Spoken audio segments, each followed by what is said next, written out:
In April of 2018, my then husband and I took a trip to Las Vegas. I was excited. Who wouldn't be? Bright lights, new memories, and as he put it, the honeymoon we never had when we got married back in 2008.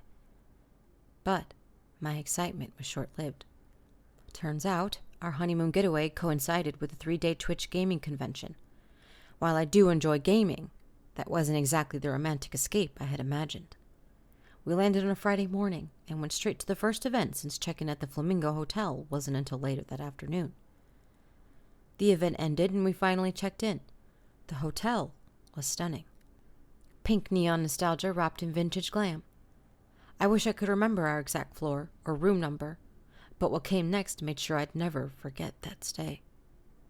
After freshening up, we hit the strip for some sightseeing and stayed out late. When we returned to the room, I was wiped. The bed was huge and ridiculously comfortable. I passed out almost immediately. But a few hours later, I woke up to a strange sensation. Something touching my feet. At first, I figured it was my husband. He has restless leg syndrome, and sometimes his feet would brunch mine in his sleep. Normally, I would just nudge him a little and he'd move or turn around. But as I became more alert, I realized he wasn't even close to me. The bed was enormous, and he was clear on the other side. I turned on my bedside lamp, and that's when I saw it.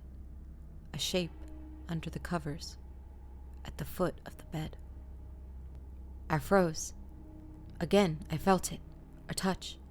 Slowly, I pulled back the blanket to peek underneath. What I saw was the most terrifying demonic thing I'd ever encountered. It looked charred, its skin blackened and cracked like burnt wood.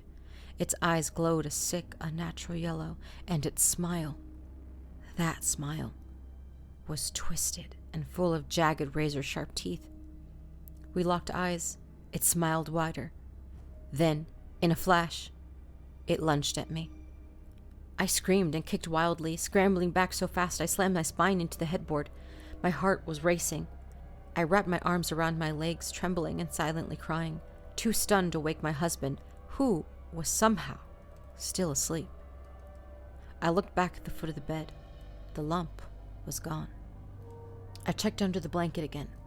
Nothing. Somehow, I eventually fell back asleep, curled in a tight ball like a child trying to disappear under the covers. The rest of the trip went on without incident, but I avoided the room as much as possible.